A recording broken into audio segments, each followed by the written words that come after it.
How to link bank account to Cash App. Welcome and let's get right into this video.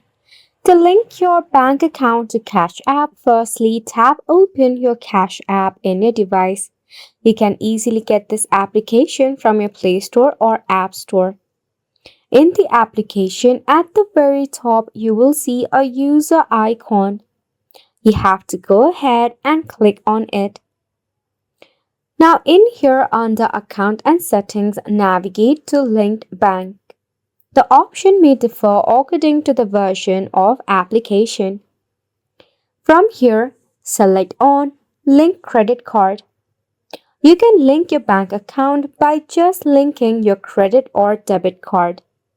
Once you tap on it, now all you have to do is just enter your debit or credit card number, expiration date, and the 3-digit CVV, along with your zip code, and tap on Link Card.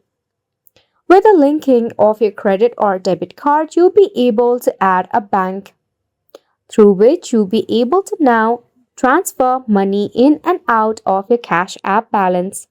And it's a wrap for the video as well. Thank you so much for tuning in.